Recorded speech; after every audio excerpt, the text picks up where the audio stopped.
होली में मौज मनाओ, दाल रोटी खाओ, प्रभु के गुण गाओ। दाल रोटी खाओ, प्रभु के गुण गाओ।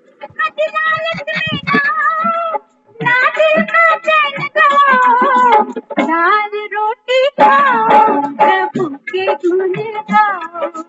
दाल रोटी खाओ, प्रभु के गुण गाओ। ये समझो और समझाओ, होली में मौज मनाओ, दाल रोटी खाओ, प्रभु के गुण गाओ। दाल रोटी खाओ, प्रभु के गुण गाओ।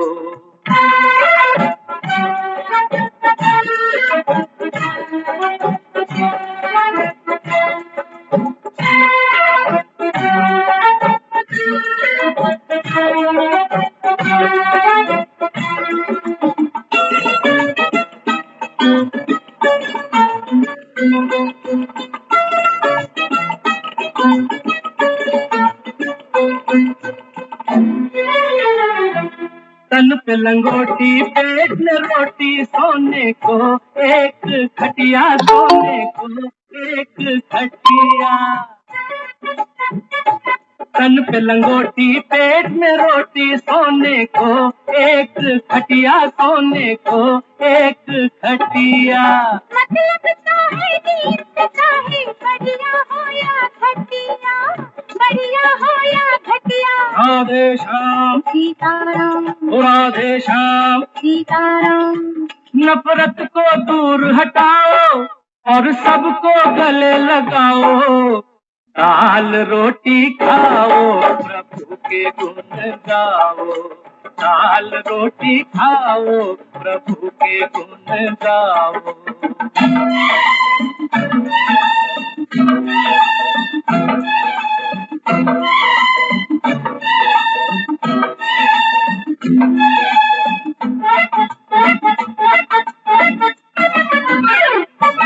चांदी की थाली वाले को क्या भूख लगे है ज्यादा, क्या भूख लगे है ज्यादा। चांदी की थाली वाले को क्या भूख लगे है ज्यादा, क्या भूख लगे है ज्यादा।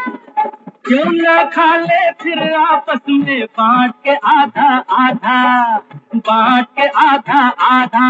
राधे श्याम, ओ सीताराम, राधे श्याम। ओ सीताराम। भूखे की भूख मिटाओ, दुनिया में नाम कमाओ।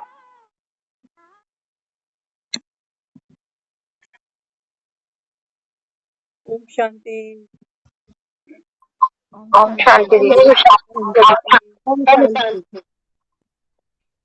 ओम शांति सभी को।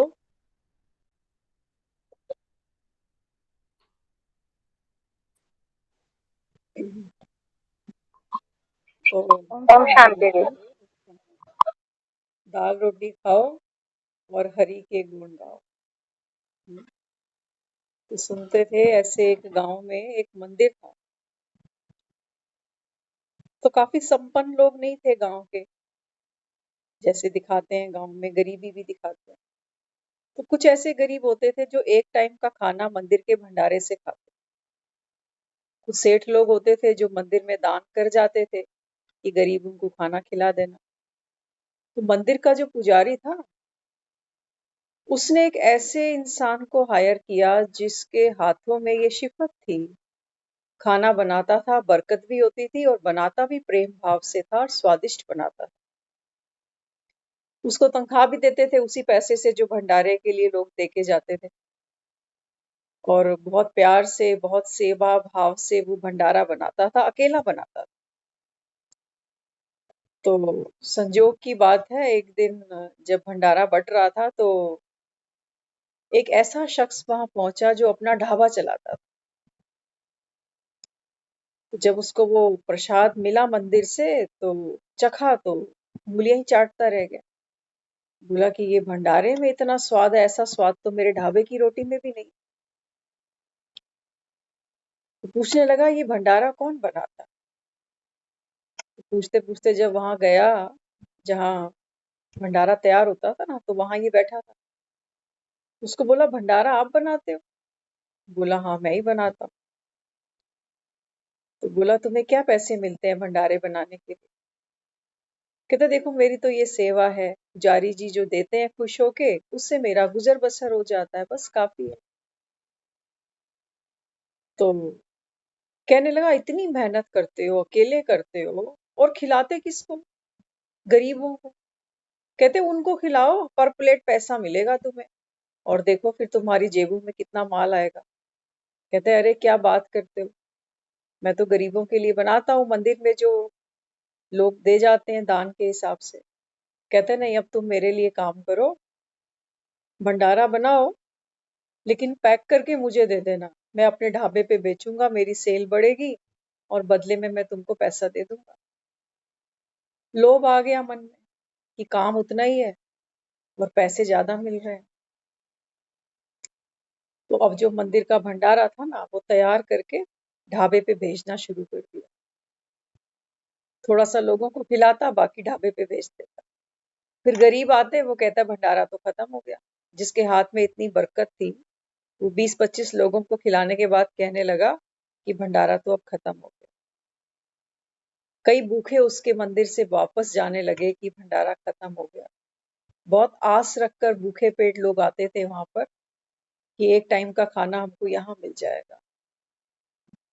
तो जब ढाबे वाले ने आकर पैसा देना शुरू किया, तो ढाबे वाले ने कहा कि ढाबे पे अब लोग बहुत आना शुरू हो गए हैं, तो तुम ऐसा करो, अभी इसको बढ़ाओ, फुलके भी बढ़ाओ, सब्जियां भी बढ़ाओ, इनकी मात्रा बढ़ाओ। तो कहने लगा, ठीक है, मैं अपने साथ 2-3 और लोगों को रख लेता हूँ, अकेले तो नहीं बना पाऊंगा इतना सारा इतने से कम समय में। तो 3-4 और लोगों को रख लिया, उनसे काम कराता, और खुद, क्योंकि गांव में पुराने समय की बात है, चक्की पे आटा पीसता था, खुद आटा पीस रहा है और लोगों से, किसी से सब्जी कटवा रहा है, किसी से चावल बनवा रहा है। तो इस तरीके से जब सेवा का भाव खत्म हुआ ना, जब स्वार्थ आ गया, तो मन में एक भगदड़ मच गई जैसे। तो जल्दी जल्दी लोगों से काम करा रहा है, जल्दी करो, क्यों बैठे हो, आराम क्यों कर रहे हो, फटाफट करो, फटाफट करो।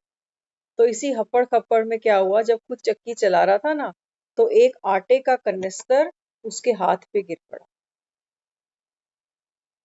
जिस हाथ से चक्की चला रहा था, उसी हाथ पर वो भरा हुआ आटे का कनिस्तर गिरा, और उसका हाथ डैमेज हो गया।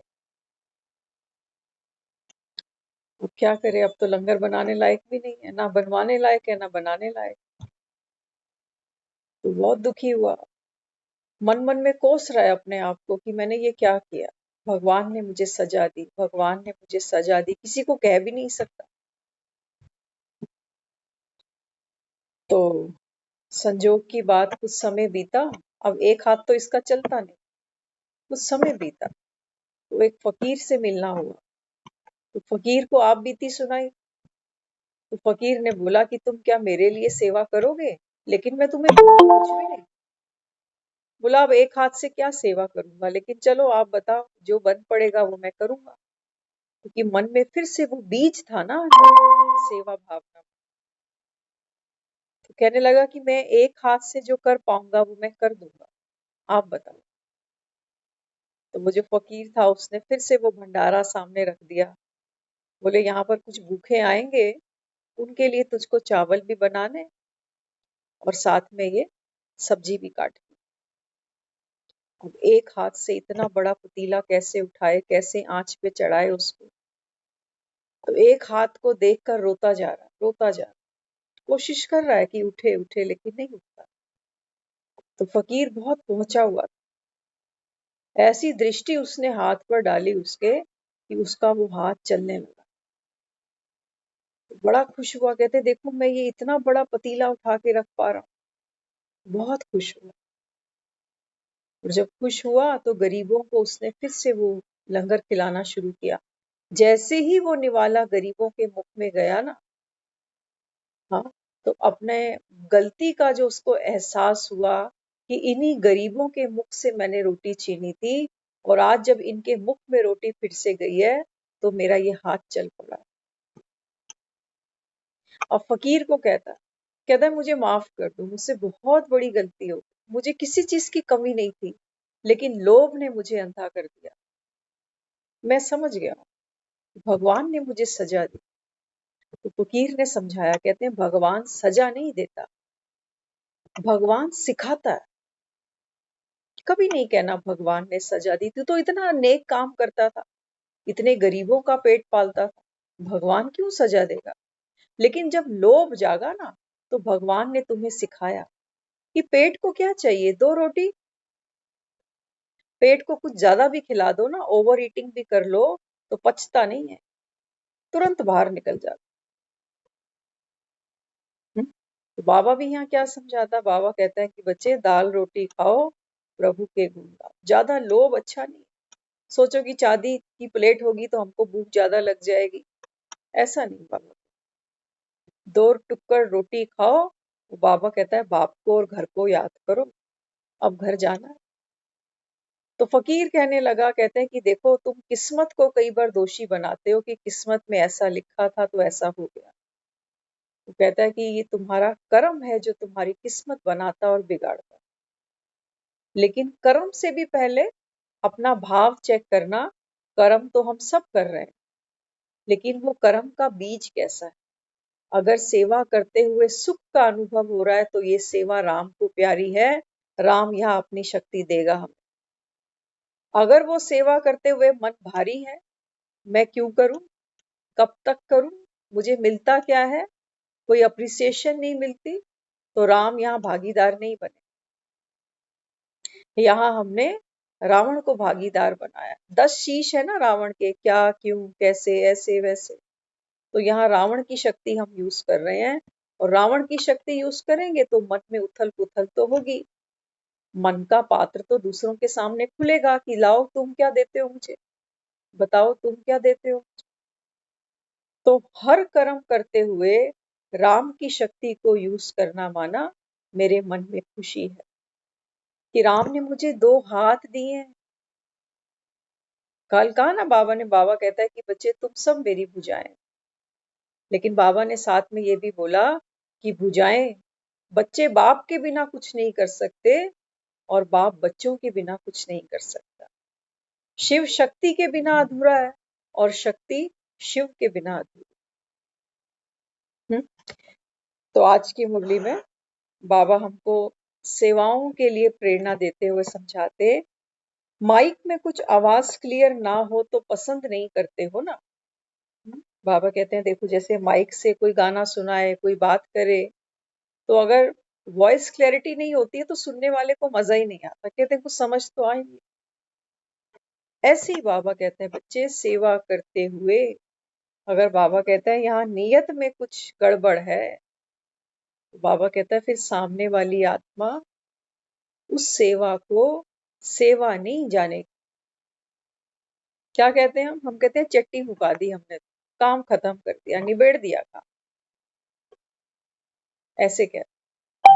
हाँ, तो बाबा क्या समझाता, बाबा कहते हैं कि बच्चे इस समय, ये संगम का समय है ना। बाबा कहता है राम आया है किस लिए। बाबा कहता है तुम बंदरों को मंदिर के लायक बनाने के लिए आए हो। उसके लिए बाबा कहता है कि बच्चे हर कर्म को मेरी याद में करो। कर्म तो हम कर ही रहे हैं, लेकिन बाबा कहता है बच्चे करते क्या है, जब कर्म योग में जाते हैं ना, कर्म के साथ बाबा कहता है तुम्हारा योग लग जाता है, कर्म के भोगी बन जाते। मैंने किया, हाँ मैंने किया, तो फिर इसका फल भी चाहिए मुझे, चाहिए ना। बच्चों को कई बार सुना भी बैठते हैं कि मैं नहीं हूं तो तुम्हें पता चल जाए आटे दाल का भाव, कौन तुमको गरम गरम रोटी खिलाएगा। हम्म। तो बाबा यहाँ समझाते, ऐसे ही आपका जो यंत्र है ना मुख, ये भी बाबा कहता है बच्चे माइक है, इस मुख से भी युक्ति युक्त बोल नहीं बोलते तो उसी समय सबको क्या अनुभव होगा। बाबा कहता है ये जो आपका मुख है ना, ये बाबा कहता है माइक समझो इसको, यंत्र ही तो है ये भी। किसी को कुछ बोल कर आते हैं तो किसी का जैसे सीना छलनी छलनी करके आ जाता, चीर देते हैं। हाँ, तो बाबा कहते हैं आपको भी कैसे बोलना है।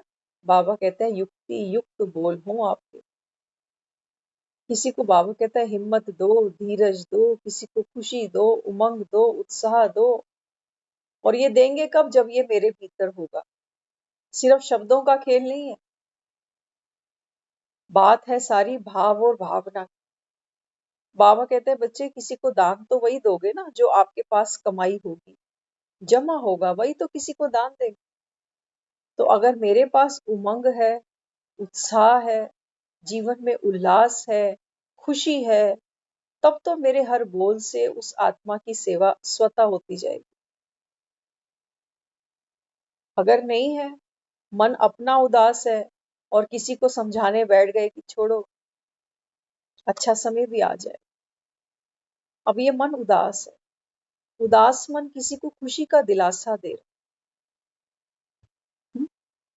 खाली ग्लास से किसी को पानी पिलाओ, किसी की प्यास नहीं बुझेगी क्योंकि पात्र तो खाली है आपका।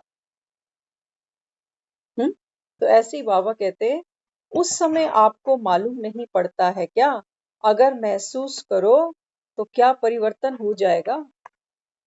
हाँ, बाबा कहते हैं जब किसी से बात करते हो उस समय बाबा कहते हैं महसूस नहीं करते हो कि किसी को क्या देकर आ रहे, क्या देकर आते। तो बाबा कहते हैं अगर महसूस कर सको ना कि किसी को मैंने क्या दिया, बाबा कहता है ना बच्चे महादानी बनो। किस चीज के?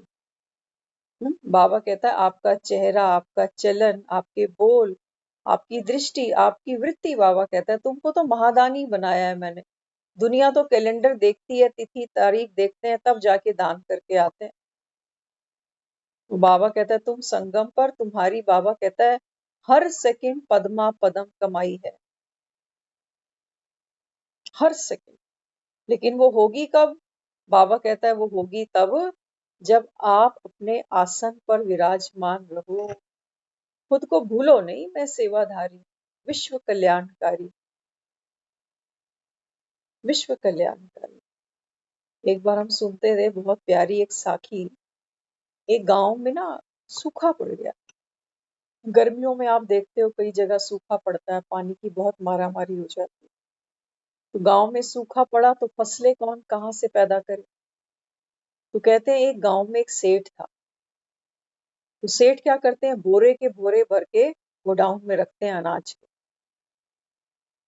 जब गांव में सूखा पड़ा ना तो गुरुद्वारे रोज जाता था। तो मन में आया उसके, कहने लगा कि इस समय तो पूरे गांव की हालत खस्ता है, घरों में चूल्हे ठंडे पड़े। तो पत्नी को कहने लगा कि मेरा ऐसा विचार है कि जो भी हमारे गोडाउन में अनाज पड़ा है ना, वो जब तक हालात नॉर्मल नहीं होते ना, हम भंडारा चलाएं। ये गरीब बेचारे ये क्या खाएंगे, मर जाएंगे बिना रोटी के। तो बहुत भावना से भरा हुआ था। पत्नी की इतनी भावना नहीं थी लेकिन उसकी बहुत अच्छी भावना थी। तो उसने कुछ लोगों को बुलाया और उनको सारा अनाज दिया और बोला कि अब आप ये भंडारा तैयार करो और मैं अपने हाथों से सबको खिलाऊं। अब वो गांव के जो लोग थे बेचारे, जब पता चला तो पंगत में आके लोगों ने बैठना शुरू कर दिया कि 2 टाइम यहाँ रोज लंगर चलेगा जब तक सूखे की मार खत्म नहीं होता। तो बहुत खुश हुए सर। अब वो प्रसादा बोलते हैं ना, रोटियों को बोलते हैं प्रसादा। तो एक टोकरी के अंदर कपड़े में भर के वो रोटियां दे रहा है सेठ। और आप जानते ही हो जब भंडारे में चीज बनती है तो रोटी कई बार जल जाती, कई बार कच्ची रह जाती, क्योंकि बड़े स्केल पर काम होता है। तो दिखाया उस पंगत में एक गरीब भूखा, उसके सामने जब उन्होंने रोटी रखी ना, तो अगली थाली में जब रोटी डालने लगे तो उसने बड़े झलस कर उसको बोला, नहीं ये क्या रोटी डाली मेरी थाली, खाना खिलाना नहीं आता, भंडारा बांटना नहीं आता, ऐसी रोटी कौन खाएगा। सेठ है, साहूकार है, भंडारा कब चला रहा है जब गांव में सूखा पड़ा हुआ है, लोगों के पास कुछ खाने को नहीं है, ऐसे समय पे भंडारा चला रखा है। और खाने वाला क्या कह रहा है कि ये रोटी जली हुई है, खिलाना नहीं आता क्या। हमारे जैसा कोई और होता तो खड़ा हो यहाँ से। लेकिन भावना देखी जाती, रोटी तो खिला ही रहा है, लेकिन अंदर बीज क्या पड़ा हुआ है, हाथ जोड़ने लगा। कहते हैं बहुत बड़ी गलती हो गई, आप कृपया वो रोटी मुझे दे दो, मैं आपको दूसरी रोटी दे देता। इसको कहते हैं सेवा। अहंकार आड़े नहीं आया कि मैं साहूकार हूं, मैं चला रहा हूं भंडारा और ये टके का आदमी मुझे आके सुना रहा है, वो भी तब जब भूख मर रहा है। हाँ, तो क्या दिखाया? दिखाया कि परमात्मा की शक्ति है ये। नहीं तो गुस्सा आना बड़ा लाजमी हो जाता है कि एक तो बनाऊं, पैसा दूं और इनके ताने भी सुनो। इसको कहते हैं पावर। और हमारे घर में कोई एक बार बोल दे कि आज सब्जी में नमक ज्यादा था, कम था, कच्ची थी, ऐसी थी, वैसी थी, क्या जवाब देते हैं हम? क्या जवाब देते हैं? हाँ, बाबा कहता है बच्चे प्रत्यक्षता तुमसे होगी, पहले घर में होगी। घर का इंसान, घर का आदमी जब हमारे में कोई चेंज देखेगा तब कहेगा आप जाओ मुरली सुनो, क्योंकि आपके सुनने से हमें सुख मिल रहा है। अगर सुख नहीं मिलेगा तो कहेंगे क्यों टाइम खराब करते हो, चलो तुम नहीं सुधर सकते। हाँ, तो बाबा यहाँ क्या समझाता? बाबा कहते हैं कि बच्चे अपने संकल्प के बीज है ना, उन पर हमको फोकस करना है कि सेवा करते हुए मेरी भावना क्या है, क्योंकि भावना का भाड़ा मिलने वाला है। भावना का भाड़ा मिलने वाला है। इसलिए बाबा कहते हैं इस घड़ी में सदा काल के लिए व्यर्थ बोल, विस्तार करने के बोल, समय व्यर्थ करने के बोल, अपनी कमजोरियों द्वारा अन्य आत्माओं को संग दोष में लाने वाले बोल को समाप्त करो। अगर चाहते हो ना, बाबा कहता है ये जो बीज है, ये बीज बाबा कहता है सुखदायी हो।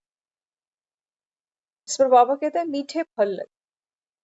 तो क्या करना पड़ेगा उसके लिए? बाबा ने समझाया देखो, सदा काल के लिए, ये नहीं कि हम जितनी देर मुरली सुने, आधा 10 मिनट उसका असर रहे फिर ढाक के वही 3 बार, ऐसा नहीं। बाबा कहता है सदा काल के लिए व्यर्थ के बोल। व्यर्थ के बोल माना ऐसे बोल, ऐसी बातें जिनको करने से, जिनको सुनाने से, सुनने से ना कोई मुझे लाभ हो रहा है, ना सामने वाले को हो रहा है। बातें सुना करो हम, अब तो खैर हमारा वो समय निकल चुका। अब कोई ऐसा नहीं है लाइफ में जिससे हम ये पूछें कि हालचाल कैसा है, क्या खाया, क्या बनाया। सबको पता है, कोई बीमार होता है तो वो हमसे पूछ के थोड़ी डॉक्टर के पास जाएगा, उसको पता है मुझे दवाई खानी है तो मैं चल फिर सकूंगा। हम्म? क्या पूछते हैं लोग? चाय पी ली आपने? ये पूछते हैं चाय पी ली, क्या बनाया, क्या काटा। हाँ, तो बाबा यहाँ समझाता है, बाबा कहता है बच्चे सदा काल के लिए व्यर्थ के बोलों को, विस्तार करने के बोल को, कई लोग छोटी सी बात को बहुत एक्सपेंड करके सुनाते हैं। छोटी सी बात होगी कोई, लेकिन आदत है ना उसमें चटपटा मसाला सा डालते जाएंगे और सामने वाले को भी मजा आता है। आपको पता है दुनिया में लोग एक दूसरे से हालचाल क्यों पूछते हैं? क्यों पूछते हैं हालचाल? सतयुग में कोई किसी से हालचाल नहीं पूछेगा। कलयुग में पूछा जाता कि ठीक है सब, तबीयत ठीक है तेरी, सास ठीक है, बहू ठीक है, क्योंकि पता है सेक सबको लगता है। सब थोड़े थोड़े सीखते हैं, कोई शरीर के रोगों से सीख रहा है, कोई रिश्तों से सीखता है, कोई धन से सीख रहा है। हर आत्मा इस समय, बाबा कहता है बच्चे, हाँ, क्या बनी हुई है? बाबा कहता है हर आत्मा इस समय तमो प्रधान है, तो दुख उठा रही है बेचारी। अब दुख उठाती है तो सामने वाला तो पूछेगा ही कैसे हो, सब ठीक है ना? तो क्या कहते हैं, कई बार कह जाते हैं बढ़िया है, कई बार कहते हैं जी कट रही है, कई बार कहते हैं धक्का दे रहे हैं। देखो क्या क्या बोलते हैं इस जिंदगी के लिए, जिसको कहते थे कि 84 लाख जन्मों के लिए ये मनुष्य का तन हमको मिला। हम्म? बाबा कहते हैं बच्चे फोन भले ही किसी को मत करो, लेकिन जिसका भी ख्याल आए ना, उसको संकल्प भेज दो कि आप हमेशा खुश रहो। और खुश, बाबा के ज्ञान के बिना कोई खुशी नहीं है जीवन में, ये मजे की बात है। हम जिसको कहते हैं ना सदा खुश रहो, तरक्की करो। बाबा कहता है बच्चे ये विनाश का समय है तुम्हारा। आज बोला ना सुबह, बाबा कहता है यादव और कौरव, बाकी तो बाबा कहता है इन सब का विनाश निश्चित ही है। तो कौन सी खुशी देना चाहते हैं दुनिया? मकान की, घर की, दुकान की, पैसे की, बच्चों की, परिवार की, सब धरा रह जाता है। देखते तो हैं, इतिहास गवाह है। कहते थे रावण के 100 पुत्र थे, कोई दिया बत्ती करने वाला नहीं था। हम्म? दशरथ मरा, राम नहीं था कंधा देने को, जिसके ऊपर आसक्ति थी इतनी। तो बाबा भी यहाँ समझाता है। बाबा कहता है बच्चे व्यर्थ के बोलों को, विस्तार के बोलों को, और बाबा कहते समय व्यर्थ करने के बोल अपनी कमजोरी द्वारा, ये बहुत इंपॉर्टेंट है। कई बार कोई हमारा अपना ही वीक पॉइंट होता है ना, तो वो दूसरों को सुना सुनाकर हम उनको भी वीक कर देते, उनको भी वीक करते हैं। तो बाबा कहते हैं दूसरी आत्माओं को संग दोष में लाने का भी ये क्या करते हो? बाबा कहता है बिगाड़ खाता करते हो। तो इन सब को बाबा कहता है समाप्त करो। अगर चाहते हो सेवा हो जाए, कहते हैं ना कि सेवा करते तो हैं, बाबा का मैसेज सुनाते तो हैं, लेकिन दूसरी आत्मा कैच ही नहीं करती। क्यों नहीं करती? क्योंकि दूसरे के लिए सोचते क्या है, वो ज्यादा मैटर करता है बजाय इसके कि उसके साथ हम बोलते क्या। तो बाबा कहते महान आत्माओं के हर बोल को महावाक्य कहा जाता है ना। हम्म? आप किसी गुरु के पास अगर कभी गए हो ना, तो गुरु से कोई आशीर्वाद मांगो, कुछ पूछो, तो गुरु कोई बहुत लंबी चौड़ी बातचीत नहीं करते। एक डॉक्टर भी बड़ी लंबी चौड़ी बातचीत नहीं करेगा। सिर्फ वो सिम्टम्स पूछेगा, दवाई लिखेगा, कहेगा जाओ, 4-5 दिन बाद फिर दिखा दे, कहानी नहीं पूछता। ऐसे ही बाबा कहते हैं बच्चे जो महान आत्मा होती है ना, वो बाबा कहता है जो भी बात करती है उसकी हर बात कैसी है? जैसे महावाक्य, महान वाक्य, ऐसे वाक्य जो किसी के जीवन में सुख ला सके, ऐसे वाक्य जो किसी आत्मा को सुख की अनुभूति करा सके। व्यर्थ की चर्चा नहीं, वो तो हमारे लिए सिर्फ सरदर्द का कारण बन जाता है। करके देखना, कभी हम सब ने किया हुआ है, ऐसा हम में से कोई भी नहीं बैठा हुआ। जब जीवन में कोई ऐसी परिस्थिति आ जाती है, कोई घर में ही ऐसा पारिवारिक कोई इशू सामने आ जाता है, तो हम सब उसके ऊपर खूब मंथन करते हैं, खूब मंथन करते हैं, और हार के फिर क्या कहते हैं? समय पे छोड़ो, मेरे हाथ में भी नहीं है, तेरे हाथ में भी नहीं है, तो छोड़ो अभी, फिर क्या करें इसको? हाँ, तो बाबा यहाँ क्या समझाते? महावाक्य अर्थात महान बनाने के वाक्य। महावाक्य विस्तार के नहीं होते।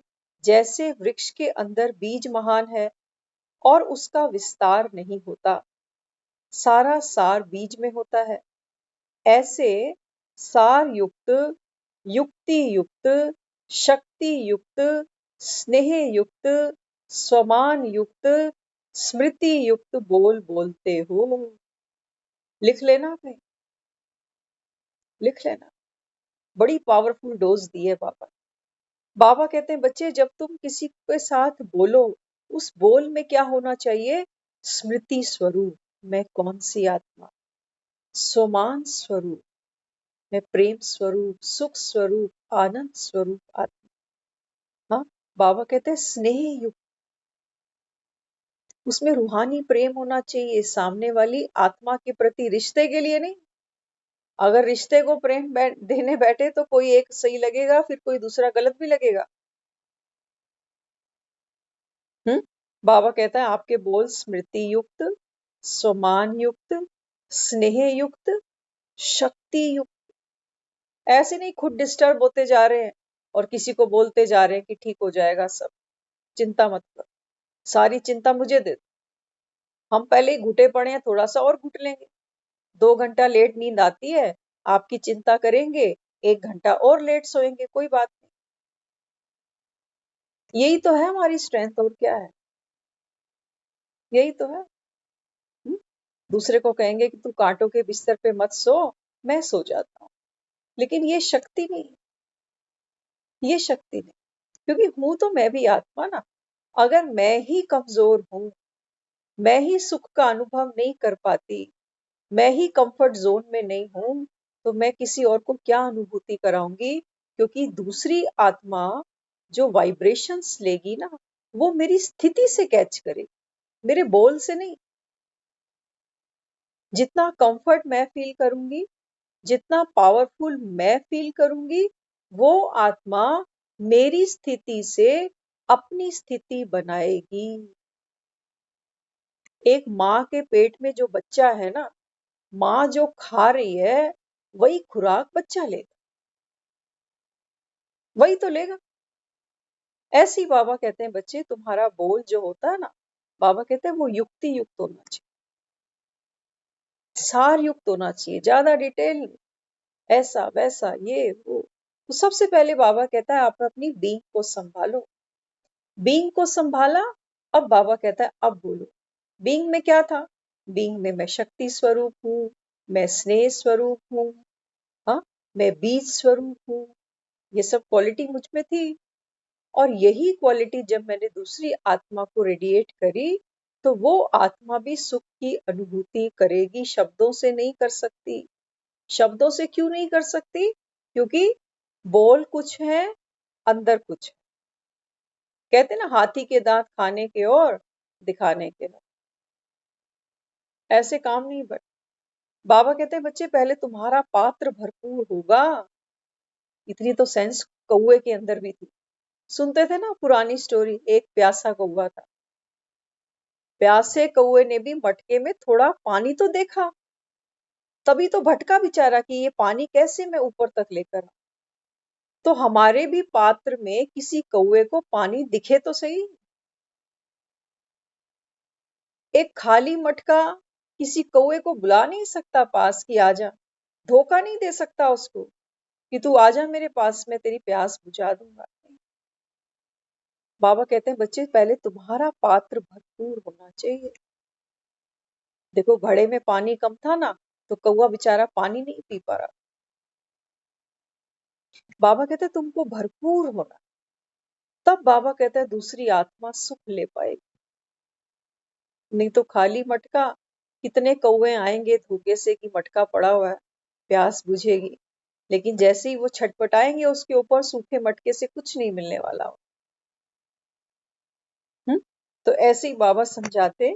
आजकल जैसे विनाशी पद वाले भी अपने हर बोल चेक करके बोलते हैं ना, कि मेरे ऐसे बोलों से किसी के साथ संघर्ष ना करना पड़े। आजकल देखते हो ना, हाँ, लोग पोस्ट डालते हैं सोशल मीडिया पर, तो कितनी एलिगेशन सामने आती हैं, कितने लोग कोर्ट केस बना डालते हैं कि ऐसा क्यों पोस्ट किया, वो क्यों लिख दिया। हाँ, बाबा कहते हैं देखो कोई पद वाला होता है ना, उसके अगेंस्ट आप कुछ लिख दो, तो बाबा कहता है फिर वो लड़ाई का कारण बन जाता है। बाबा कहते हैं आजकल विनाशी दुनिया में भी लोग ये गलती नहीं करते। ये क्यों बिना मतलब किसी के बारे में ऐसा आर्ग्यू पास करे कि सामने वाला हम पर एलिगेशन लगा दे। तो आपकी विश्व में विशेष स्थिति है। बाबा कहते हैं उनके तो जो पद पोस्ट हैं वो टेम्परेरी है। तभी बाबा कहता है वो कितना ध्यान रखते हैं कि हम किसी के लिए क्या बोल रहे हैं। और बाबा कहता है आपकी विश्व में विशेष स्थिति है, आपको भी चेक करना है। मेरे द्वारा जो बोल निकलते हैं वो सर्व प्रति कल्याणकारी है। अभी आज क्या है, 17-16 तारीख है, 3 दिन पहले की बात है। देखो हम अटेंशन रखते हैं ना तो बात बच जाती है। 3 दिन पहले हमको किसी ने बोला कि अब ये पब्लिक फिगर है, ये इसका क्या नाम लें, अभी ऐसे ही बता देते हैं आपको। तो पब्लिक फिगर था, कोई किसी की एंगेजमेंट थी उस दिन। तो जिन्होंने हमें बताया वो कहने लगे कि ये तो शादी सक्सेसफुल नहीं होने वाली। कहते हैं सबकी ये ओपिनियन है कि ये शादी सक्सेसफुल नहीं होगी। तो अगर देखो योग युक्त होगी ना आत्मा, तो हमने उनको एक चीज बोली, देखो कोई घर बसा रहा है ना, कुछ अच्छा सोच के बसा रहा है, ईगो क्लैश कहाँ नहीं होती। वो भी सेलिब्रिटी है, वो भी सेलिब्रिटी है। तो जो हो रहा है अच्छे के लिए हो रहा है, कल्याणकारी होगा, सब अच्छा हो जाएगा। तो हमने जब ये बात उनको करी ना, तो करने के थोड़ी देर बाद हमने ये रियलाइज किया कि अगर उस समय बाबा की याद नहीं होती तो शायद हम भी उस फ्लो में स्टेटमेंट दे जाते कि आजकल डिवोर्स क्या बड़ी बात है, खासतौर से इन लोगों के लिए। अब हम उनको नहीं जानते पर्सनली, ना वो हमें जानते पर्सनली, लेकिन हम यहाँ क्या करते, हमारे कर्म बनते हैं ये नहीं सोचना कि किसी थर्ड के लिए हम कोई स्टेटमेंट दे रहे हैं तो क्या फर्क पड़ जाता है। ये हमारा संस्कार बन जाता है। हमने किसी के लिए गलत सोचा ना, किसी के लिए गलत सोचा कि ये ऐसे करेंगे तो ऐसा हो जाएगा, नहीं करना चाहिए था, ऐसा स्टेप नहीं लेना चाहिए था। हाँ, तो हमने ये रियलाइज किया बाद में कि ये बाबा की कमाल है। वो स्टेटमेंट देने के बाद मन में खुशी थी कि बाबा मुझे कह रहा है कि बच्चे तुम विश्व मैत्री आत्मा है ना, विश्व की कल्याणकारी आत्मा है, तो तुम्हारे मंदिरों में तो हर टाइप का आदमी जाएगा, बड़ा बड़ा सेलिब्रिटी भी आएगा, गरीब भी आएगा, और वो जो भी काम करेंगे वो तुमसे दुआ आशीर्वाद मांगेंगे कि माँ हमको इस कार्य में सफलता दे। हम दुकान खोल रहे हैं, हम शादी कर रहे हैं बच्चों की, हम ये कर रहे हैं, तो वो तो ब्लेसिंग देना उसको। या ये बोले कि इनकी तो नहीं बनेगी आपस में, ऐसे तो नहीं करे देवी। हाँ, तो ये हमने क्या किया, ये हमने अपना संस्कार बनाया। बाबा कहता है ना, ड्रामा कल्याणकारी है। तुम जज नहीं बनो, कोई क्या कर रहा है, क्यों कर रहा है, ड्रामा में नूंद है तो हो रहा है ना, होने दो। बाबा कहते हैं बच्चे तुम्हारी दृष्टि शीतल हो, ठंडी हो, एक्सेप्टेबल हो, ये तुम्हारी ब्यूटी है। हम क्यों बिगड़े किसी को देखकर। 100 लोगों ने स्टेटमेंट पास कर दी, कई तो लोग ऐसे थे जिनको ये था हमें इनवाइट करना चाहिए था, हमें बुलाया ही। उनके पास अपने रीजन है वो स्टेटमेंट देने के, और ये सच्चाई भी है, क्योंकि आज वो जहां तक पहुंचे हैं तो शायद इन लोगों का बहुत बड़ा सपोर्ट रहा है उन लोगों को। लेकिन जब कोई सीढ़ी चढ़ जाता है तो नीचे वालों को कौन जानता है ना। तो कहीं ना कहीं मन दुखता है तो लोग कहते हैं ये तो कामयाब नहीं होने वाला। ठीक है, वो एक अदर हैंड बात है, लेकिन बाबा यहाँ समझाते, बाबा कहते हैं आपकी विशेष स्थिति कैसी है। बाबा कहता है आपकी विश्व में विशेष स्थिति तब बनती जब बाबा कहता है आपकी सोच साधारण नहीं हो, कि जो दुनिया कह रही है हम भी वही बोलते जा रहे हैं, हम भी हाँ में हाँ मिला रहे हैं। बाबा कहते हैं ये कर्म बनेगा तुम्हारा, ये कर्म बनेगा तुम्हारा। तो हमने जब उसके बारे में फिर से रियलाइज किया ना, उस लड़की के बारे में, तो वो हमको बहुत अच्छी लगती है। हमने कई बार उनको स्क्रीन पे भी देखा, तो ये मन में आया, मैंने कहा ये क्यों नहीं सुख ले जीवन में, इतना स्ट्रगल किया इन्होंने, और जब इस लेवल पे पहुंचे हैं तो अच्छा ही होगा, क्यों नहीं अच्छा होगा, क्यों ऐसे सोचना किसी के बारे में। लेकिन आज इंसान इतना डरा हुआ है ना, हम शादियों पे जाते हैं, कई बार तो घर के लोगों को ही डर लगता है कि पता नहीं भविष्य में क्या होने वाला। कर तो दिया, सुखी रहे बस, तो मन अंदर से डरता रहता है क्योंकि स्थिति कमजोर है। हाँ, तो बाबा यहाँ समझाते आपको भी चेक करना है कि मेरे द्वारा जो बोल निकलते हैं वो सर्व के प्रति कल्याणकारी हैं। भक्त लोग देवताओं के हर बोल के पीछे क्या कहते हैं, सत्य वचन। मंदिरों में लोग बैठते हैं ना, कथाएं सुनते हैं पंडितों से, पुजारियों से, तो बेचारे क्या कहते जाते हैं, सत्य वचन, सत्य वचन। कि ये झूठ तो हो ही नहीं सकता। क्यों नहीं झूठ हो सकता, क्योंकि आत्मिक भाव से बोला गया है, सर्व के लिए कल्याणकारी बनकर बोला गया है, तो ये सत्य वचन। बाबा कहते हैं बच्चे ऐसे आपके बोल होने चाहिए जिसमें सर्व का कल्याण छिपा हो। हमारे बोल कैसे होते हैं, कैसे होते हैं, हम वकील बन जाते हैं वहां, किसी के फेवर में खड़े होते हैं और किसी के अगेंस्ट खड़े हो जाते हैं। तो बाबा यहाँ समझाते चाहे व्यर्थ हो चाहे गपोड़ा लगाते हो, क्या ऐसे बोल बोलते हो। कमियां तो हैं हमारे में, कमियां तो हैं, लेकिन एक पिता होता है ना, एक माँ होती है, तो बच्चों की कमियों को देखते हुए बच्चों को रोज समझाती है कि देख, ये सुधर जा तू, नहीं तो बहुत पछताएगा। समझाते हैं ना माँ बाप बच्चों को। तो बाबा के भी तो हम बच्चे हैं ना, तो बाबा हम सबको समझाता। बाबा कहता है बच्चे, देवी देवताओं के तो जो मुख से बोल निकलते हैं ना, भक्त उनके लिए क्या कहते हैं, सुनने के लिए उतावले होते हैं, सत्य वचन कह के सत्कार देते हैं आपके वचनों को। तो बाबा कहता है अगर तुम संगम पर किसी के लिए ऐसे सोचो कि इसका तो होना ही ऐसे चाहिए था, बुरे काम का तो बुरा ही नतीजा निकलता है, वो तो सबको पता है, लेकिन तुमने बोलकर, बाबा कहता है, किसी आत्मा को कोई बल दिया, कोई बल दिया, कोई बल नहीं। एक सच्चा गुरु कौन होता है? सच्चा गुरु वो है जो सामने वाले की कमी को न केवल उसको दिखा के नीचा दिखाए। कई बार होता है हम किसी की कमी को दिखाकर उसको अंडर एस्टिमेट करते हैं कि अपने आप को तो देख पहले।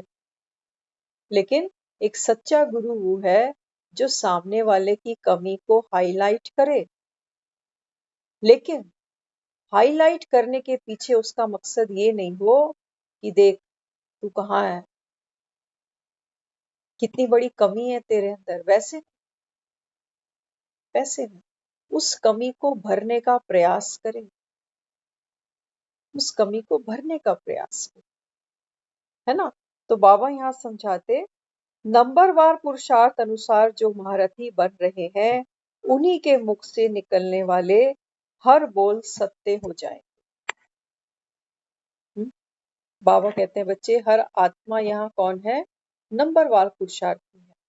तो बाबा कहते हैं बच्चे, आपके मुख से निकलने वाले बोल कैसे हुए, सत्य वचन। सत्य वचन कैसे? बाबा कहते हैं बच्चे, किसी को शक्ति मिले, किसी को सुख मिले, किसी को स्नेह मिले, किसी को प्यार मिले, किसी को दुआ मिले, तब बाबा कहते हैं सामने वाली आत्मा इसको सत्य वचन जानेगी। लेकिन हम इसको बोलेंगे तू तो है ही ऐसा, तो इसको सामने वाला कभी नहीं कहेगा कि ये सत्य वचन। उसके पास में भी कई रीजन है कि मैं ऐसा क्यों हूं और मैंने ऐसा क्यों किया, है ना। तो बाबा कहता है दुआओं का हाथ आपको हमेशा अपना ऊपर रख। सर्व के लिए बाबा कहता है कल्याणकारी बोल मुख से निकले। तो अभी नहीं होते सत्य वचन, क्योंकि अभी तक व्यर्थ साधारण बोल ज्यादा निकलते हैं। बाबा कहता है बच्चे, ये जो शक्तियों की बात करता है ना बाबा, कल हमने जो मुरली सुनी थी रात को, उसमें महारास खेला, और महारास के बाद में हमको कल देखो वो मुरली के बाद में ना और भी मुरली और एक्सपेंड हो रही थी बाद में कि महारास में तो बहुत कुछ था अभी बात। हाँ, तो महारास में क्या दिखाया कि जो भगवान है वो अपनी गोपियों को क्या देता है, मणि सौगात में देता है।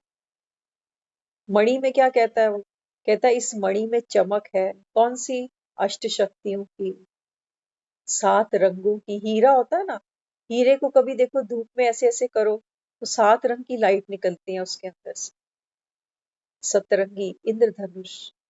तो बाबा समझाते, बाबा कहते हैं बच्चे, ये क्वालिटी आपके अंदर हो, हर गुण हर शक्ति से बाबा कहता है मैं तुमको नवाजता हूं।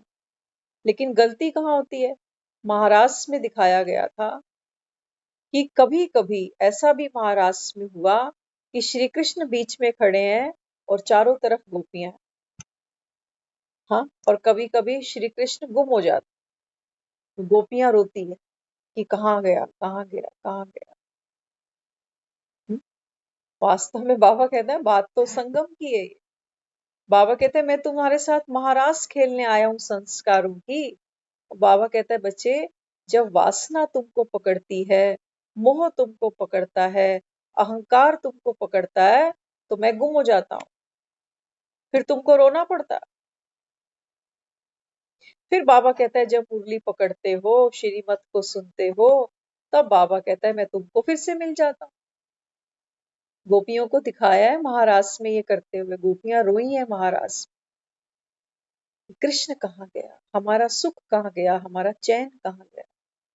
कहते थे उस महाराज में ढूंढती थी उनको, ना तेरी बांसुरी मिलती है, ना तू मिलता है, ना तेरे चरणों के कोई निशान हमको मिलते हैं, तो तू गया कहाँ, हमसे क्या गलती हो गई। तो रोती हैं गोपियां, कोई ढूंढ नहीं पाती उसको, तो वो खुद ही बीच में प्रत्यक्ष हो जाता है कि मैं तो आ गया।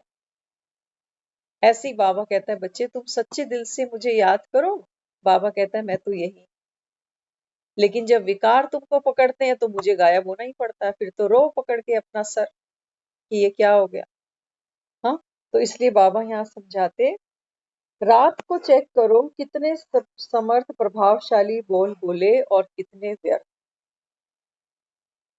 कई लोगों को हमने ऐसा सुना, ज्ञान में भी आने से पहले वो डिसाइड करते हैं कि आज हमको सिर्फ 100 शब्द बोलने हैं सारे दिन में। इतना कैलकुलेटेड। कई हफ्ते में एक दिन का मौन भी रखते हैं कि आज कोई बात नहीं करनी, चाहे कितनी भी इमरजेंसी पड़ जाए, कोई फोन नहीं उठाना आज। बाबा हमको ये सब करने को तो नहीं कहता, लेकिन बाबा कहता है बच्चे आपके बोल ऐसे होने चाहिए जो सामने वाली आत्मा सुख का अनुभव करे। हाँ, तो बाबा कहते हैं रात को चेक करो कि आज मैंने कितना समर्थ बोला और कितना व्यर्थ बोला। अपनी जिम्मेवारी समझ, महत्व समझ, हर बोल पर अटेंशन रखो। बाबा कहता है अपनी जिम्मेवारी भी समझो और अपने महत्व को समझो कि मैं कौन हूं। तब बाबा कहता है हर बोल पर अटेंशन स्वतः जाएगी। ऐसे बोल देख सुनकर साधारण आत्माएं पुरुषार्थहीन की स्थिति में चली जाती हैं। इस प्रकार वह आप द्वारा श्रापित हो जाती है। भगत डरते हैं ना, देख लो आज रहस्य खोला है बाबा ने कितना बड़ा। भगत कई बार डरते हैं कि भगवान हमको, भगवान भी नहीं जानते बेचारे, वो तो देवी देवताओं को ही भगवान मानते हैं ना। तो सोचते हैं आज हमने भक्ति में इस चीज का उल्लंघन किया, इस व्रत का हमने नियम पालन संपूर्ण नहीं किया, या बीच में कोई त्रुटि हो गई, तो भगत बेचारे सोचते हैं कि कहीं देवी प्रकोप करके हमको श्राप ना दे दे। अब देख लो बाबा क्या कह रहा है। बाबा कहते हैं बच्चे श्राप कैसे बन जाता है भक्तों के लिए। वो बाबा कहता है ऐसे बोल, कैसे। बाबा कहता है जो किसी का अहित करे, किसी के मन की खुशी को बाबा कहता है गायब कर दे, ऐसे बोल सुनकर बाबा कहता है ये आत्माएं जिनमें बाबा कहता है कोई पुरुषार्थ करने की बिचारियों में ताकत भी नहीं है। हाँ, तो बाबा कहता है ऐसी स्थिति में ये चले जाते हैं, और इस प्रकार बाबा कहता है ये आपके द्वारा श्रापित हो जाते हैं। श्राप मिल गया इनको बेचारों कि आपका कुछ नहीं हो सकता, आप कभी नहीं सुधरोगे। ये दे दिया हमने श्राप उसको कि भाई तू तो कभी नहीं सुधरेगा। तो बाबा यहाँ समझाते हैं बच्चे आपका बोल, आपका संकल्प दूसरे के प्रति कल्याण का हो, हित का हो, सुख का हो, प्रेम का हो। लेकिन अगर हम बोल तो कुछ और रहे हैं, अंदर सोच कुछ और रहे हैं, तो बाबा कहता है आपने तो सामने वाले को श्राप दे दिया। और देवी तो कभी श्राप नहीं दे सकती। देवी श्राप देगी? श्राप कौन देती थी? हाँ, कि कई ने 2 वरदान मांगे थे ना, वो श्राप था। लेकिन राम ने तो उसको भी क्या किया, उसको भी वरदान बना दिया। लेकिन इतनी कोई आत्मा पावरफुल हो तो सही जो श्राप को भी वरदान बना डाले। आज तो नहीं है इतनी भी आत्मा। आज छोटी सी भी बात होती है तो हमारा मन दुखी हो जाता है। होता, कई लोग बेचारे शाम को बाहर चले जाते हैं घर से 2-4 घंटे, पार्कों में बैठाते हैं, बेंचों पे बैठाते हैं, फिर थके हुए टूटे मन से फिर घर आके सो जाते हैं। तो बाबा ये समझाते, अभी तो बड़े बड़े दाग भी छुपाने से छिप जाते हैं, क्योंकि अभी शीश महल नहीं बना है कि चारों ओर दाग स्पष्ट दिखाई दे जावे। पाप दर्पण के आगे स्वयं को लाने से किनारा कर छिप जाते हैं। बाबा कहते हैं कि बच्चे अभी अभी जो हमारी स्टेज बाबा बताता है ना, बाबा कहता है अभी इतनी बड़ी स्टेज नहीं बनी कि जैसे शीश महल में अगर हम खड़े हो ना तो पूरे शीशों में वो दाग दिखेगा। एक दाग होगा और हर शीशे में दिखेगा तो मल्टीप्लाई होके दिखेगा। हाँ, तो बाबा कहते हैं बच्चे अभी तो बड़े बड़े दाग भी छुपाने से देखो छुप जाते हैं, लेकिन ऐसा समय आ जाएगा जब बाबा कहता है एक दाग भी बड़ा होकर दिखेगा, अनेकों को दिखेगा। इसलिए किनारा कर छिपा हुआ समझ स्वयं को खुश नहीं करो। बाबा कहते हैं बच्चे मन में अगर ऐसा कुछ भी हमने रखा है जो हम सोचते हैं कि किसको पता चलता है, तो बाबा कहते हैं बच्चे मन मन में खुश नहीं हो कि किसको पता चलता है। बाबा कहता है समय आ जाएगा वो चीज अपने आप बाहर आ जाएगी। तो इसलिए बाप भी बच्चों का कल्याणकारी बन अनजान बन जाते हैं, जैसे जानते ही। ये भोलानाथ ही कर सकता और किसी के बस की बात नहीं। बाबा कहता है बच्चे मैं भी तो तुमको जानता हूँ कि तुम कितने पानी में हो, लेकिन बाबा कहता है मैं जानकर भी अनजान बन जाता हूँ। अनजान बन जाता हूँ जैसे कि कुछ जानता ही नहीं। बाप जबकि जानते भी हैं तो सुनते क्यों हैं? हाँ, बाबा कहते हैं बाप भी बच्चों का कल्याणकारी बन अनजान बन जाते जैसे कि जानते ही नहीं। बाप जबकि जानते भी हैं तो भी सुनते क्यों हैं? क्योंकि स्वयं द्वारा किए गए कर्म संकल्प स्वयं वर्णन करेंगे तो ही महसूसता की सीढ़ी पर पांव रख सके। बाबा कहता है कहने को तो मैं भी तुमको कह सकता हूँ कि तुम्हारे में अभी ये कमी है, लेकिन बाबा कहता है मैं इसलिए नहीं कहता क्योंकि जब बाबा कहता है तुम खुद महसूस करोगे ना। अब देखो जब वो हमने अभी स्टोरी सुनी कि जो भंडारा बनाता था ना, तो क्या किया उसने? भंडारा बनाता था, गरीबों को खिलाता था, तो मन में सेवा का भाव था, खुश था, खुशहाल था। लेकिन जब लोभ लालच जागा तो एक हाथ अपना गवा बैठा, और जब वो हाथ उसको वापस मिलता है तो वो रियलाइज करता है, उसको महसूसता आती है कि मेरे लोभ के कारण मैंने कितना गलत किया, कितने गरीब बेचारे भूखे ही रह गए कितने दिनों तक मेरे लोभ के कारण।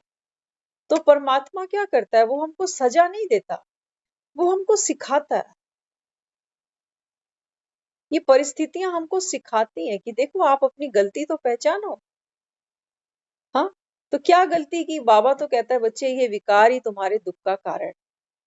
थोड़ा सा लोभ, थोड़ा सा मोह, थोड़ा सा अहंकार, थोड़ा सा क्रोध, बाबा कहते हैं ये तुम्हारे हर दुख का कारण है अगर तुम छटाई करो। हाँ, तो इसलिए बाबा कहते जब अपने से तुमको महसूसता आए ना कि हाँ इस वजह से ये मुझ में कमी है, तब बाबा कहता है तुम सीढ़ी पर पांव रखो कि हाँ मैं आगे बढ़ूं, मुझसे गलती हुई। लेकिन बाबा ही रोज हमारी टांगे तोड़ने लग जाए कि ये भी गलत किया, वो भी गलत किया, तो हमें कोई उमंग थोड़ी बचेगी। हम कहेंगे हमारे बस की बात ही नहीं है, आप ही करो इसको। तो वो तो हिम्मत देता है ना बच्चों को कि आप चलो तो सही, टेढ़े मेढ़े ही चलो। एक बच्चा जब चलना सीखता है तो एकदम से थोड़ी स्ट्रेट चलता है, कई बार गिरता है, कई बार दीवार पकड़ेगा, कई बार टांगों पे चोट भी लगती है, लेकिन बाप तो कहता है चलो, ताकत तो भरो, थोड़ा सा गिरोगे, एक दो बार खरोच आएगी, लेकिन चल तो जाओगे।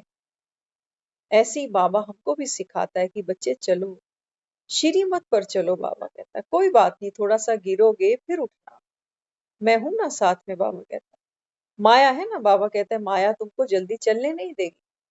मन में डर आएगा, घबराहट आएगी, पता नहीं मैं चल भी पाऊंगा कि नहीं, पता नहीं मुझसे गुस्सा छूटेगा भी कि नहीं, पता नहीं मेरा मोह कभी जाएगा कि नहीं। बाबा कहता है मैं चला दूंगा तुमको, मुझ पर तो भरोसा रखो। लेकिन हाँ, साहस का एक कदम तुम्हारा, बाबा कहता है फिर मदद के 1000 कदम मेरे। साहस तुमको करना पड़ेगा, बच्चे को पहला कदम उठाना ही पड़ेगा। तो इसलिए बाबा कहते फिर ये महसूसता ही अफसोस और माफी बन जाती है। बाबा कहते हैं बच्चे जब तुम दिल से पछतावा कर लेते हो ना, देखो पछतावा ना 2 प्रकार का होता है, ध्यान से सुनना इस बात को, ये हमारे जीवन में बहुत काम आएगा। कई बार सिर्फ ज्ञान की बात नहीं है, और भी जीवन में कई ऐसी बातें आती हैं, हो जाती हैं, हम बाद में पछताते हैं। पछताते हैं, हाँ। तो पछताना कैसा होना चाहिए और हम कैसे पछताते हैं, इन दो बातों का फर्क पहचानना। हम पछताते हैं, काश मैंने ये काम नहीं किया होता। कई बार काश कर लिया होता, काश वहां चले गए होते, काश वहां नहीं गए होते। ये हम पछतावा करते हैं इन बातों का, काश मैंने ये बात बोली नहीं होती तो इतनी बात बिगड़ती। करते हैं ना, ये पछतावा हम करते हैं और इन पछतावों का कोई एंड नहीं होता। जब जब वो बातें फिर से स्मृति में आती हैं, फिर हमको दुख होता है। ऐसा पछतावा नहीं करना चाहिए। पछतावा क्या करना चाहिए? पछतावा इस बात का करना चाहिए कि वो सिचुएशन जब आई तो मेरी स्थिति इतनी पावरफुल होनी चाहिए थी, क्यों नहीं थी? स्थिति को संभालना है, बोल को नहीं, डिसीजन को नहीं, हाँ ना को नहीं, किंतु परंतु को नहीं। हम उन चीजों पर काम करते हैं कि काश ऐसे करते, काश वैसे कर लेते, काश ये नहीं मिला होता, काश वो नहीं मिला होता। करते हैं ना, कोई काम नहीं बनता, कहते हैं सुबह सुबह इसकी शक्ल देख ली, काम ही नहीं बना। पछता रहे हैं। बिल्ली रास्ता काट गई, अब बिल्ली बेचारी को क्या पता कि तुम कौन सा काम करने को निकल पड़े। अब बिल्ली भी ये सोचे कि मेरे रास्ते में ये आ गया, अच्छा खासा चूहा बैठा था, पकड़ने जा रही थी, पेट भर जाता, लेकिन ये कमबख्त कहां से बीच में आ गया। तो पछतावा हमको क्या करना चाहिए? पछतावा हम करें अपनी स्थिति का, कि मेरी स्थिति इतनी स्ट्रांग बनती, वो क्यों नहीं बनी। हाँ, बाबा कहते हैं बच्चे तुम परिस्थितियों का पछतावा करते हो, लोगों का पछतावा करते हो, लेकिन अपनी मनोस्थिति का कभी भी हम पछतावा नहीं करते। तो उसके लिए बाबा यहाँ समझाते, जब महसूसता मन में आती है, अफसोस आता है ना, बाबा कहते हैं बच्चे ये मेरी तरफ से माफी है। अब मन परिवर्तन करना चाह रहा है, अपनी गलती को मान बैठा है, बाबा कहता है मेरी तरफ से माफी हो गई।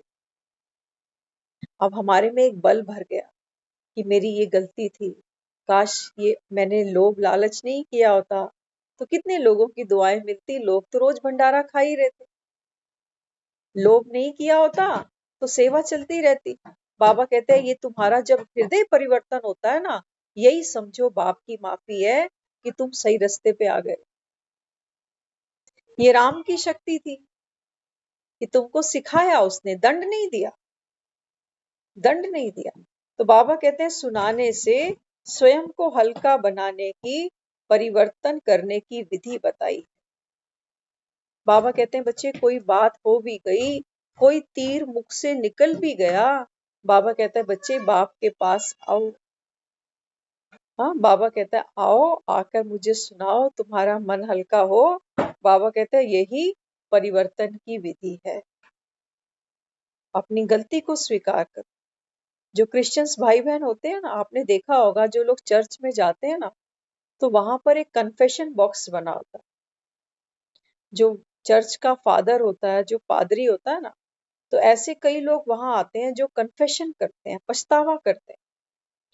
लेकिन वहां पर एक ऐसी जाली बनी होती है, एक वहां का रूल है कि जो फादर है, जो कन्फेशन करने आया है, वो उसका चेहरा नहीं देखेगा। ऐसी वहां जाली होती है। क्यों बनाया वो सिस्टम? वो इसलिए बनाया गया कि जो भी कन्फेशन करने आया है, कितना भी बड़ा कन्फेशन वो करने आया है ना, तो सुनने वाला उसके प्रति मन में कोई हीन भावना ना रखे।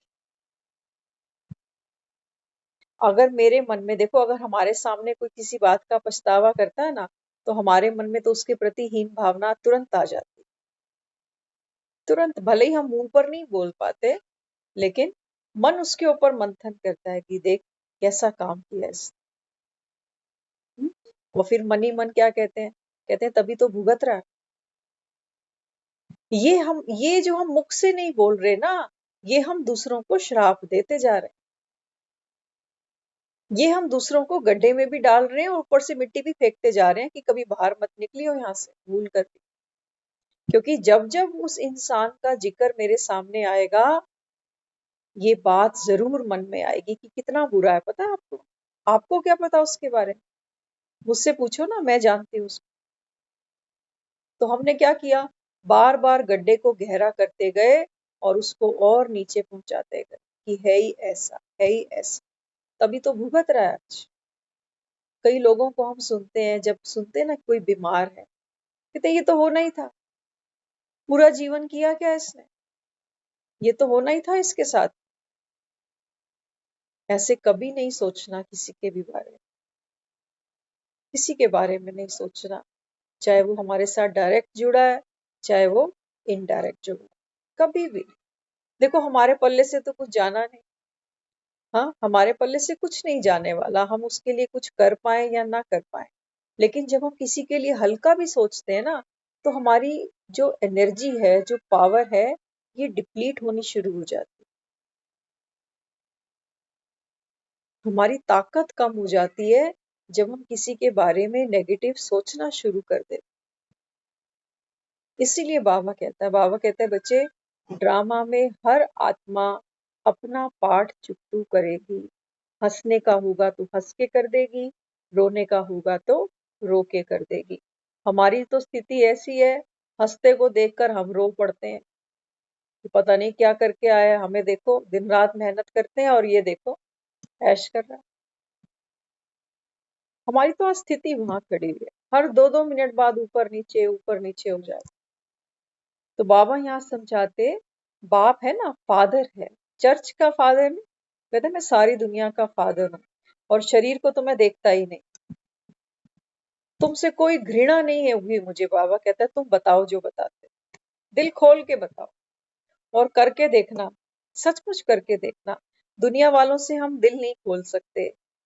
एक को बताते हैं अपना प्रियतम समझ के कि बहुत क्लोज है, उसके मुख पे कहाँ बात रुकती है, वो किसी और के मुख में डालेगा, वो फिर किसी और के मुख में डालेगा, तो मेरा दुख मल्टीप्लाई होगा। वो बेचारी, जब मैं किसी को बताऊंगी हाय वो बेचारी, फिर वो भी उसको कहेगी वो बेचारी। तो सोचो कितने लोगों ने मुझे बेचारा बना दिया, बना दिया नहीं बना दिया। आज ऐसे कितने लोग हैं जिनको हम पर्सनली नहीं जानते, वाया वाया जानते हैं, और उनकी जब भी चर्चा आती है ना, कहते हैं हाय बेचारी का बड़ा बुरा हाल है। और वो बेचारी कभी हमको मिली ही नहीं, लेकिन दूसरों ने हमारी नजर में उसको बेचारा बना दिया। अब हम भी उसको बार बार बेचारा बेचारा माना और दुखी और दुखी और दुखी करते जाएं। तो कभी किसी को बेचारा नहीं बोलना, भूल कर भी। कई बार हम अपने बच्चों को भी कहते हैं हाय बेचारे को कितनी प्रॉब्लम है, कितना दर्द हो रहा है बच्चे को, बेचारे को। बेचारा, बेचारा माना जिसके पास कोई चारा ही नहीं है। आपको बाबा कहते हैं मैं बैठा हूं तुम्हारा बाप यहाँ पर, तो तुम क्यों खुद को बेचारा मानते हो? हम्म? बाबा कहता है अभी भगवान तुम्हारा बाप है ना, तो किसी को भी बाबा कहता है संकल्प में भी बेचारा नहीं कहना। तुम शक्तियां हो ना, तो शक्ति तो बाबा कहता है क्या करती है, योग के बल से भारत को स्वर्ग बना देती। हाँ, तो आज की जो मुरली हमने सुनी समझी, बाबा ने जो विशेष अटेंशन खिंचवाई, वो हमारी मनसा और वाचा के ऊपर बेस्ड है। सबसे पहले बाबा कहता है बच्चे अपनी मनसा को चेक करो कि हम सारा दिन में जो बातचीत करते हैं, अपनी स्थिति बाबा कहता है गिराते जाते हैं, साधारण बोल जिनका कोई यूज नहीं है, किसी को कुछ मिलने नहीं वाला, कोई हित नहीं है किसी का। बाबा कहते हैं ऐसे बोल से अपनी स्थिति भी गवाते हो, समय भी गवाते हो, और दूसरी आत्माओं को भी बाबा कहता है साथ साथ डिप्लीट करते हो। वायुमंडल और वातावरण भी बाबा कहता है अशांत बनाते हो। तो इसके लिए बाबा कहता है बच्चे आपको रात को रोज चेक करो, आज सारा दिन क्या समर्थ बोला, क्या व्यर्थ बोला। तो एक चार्ट हमको अपना खुद का बनाना। तो बाबा कहता है जब आपके संकल्प पावरफुल होंगे, तो बाबा कहता है कि फिर बोल भी आपके ऐसे होंगे कि दूसरी आत्माओं को जिए दान मिलेगा, प्रसन्न होकर जाएंगे। ओम शांति।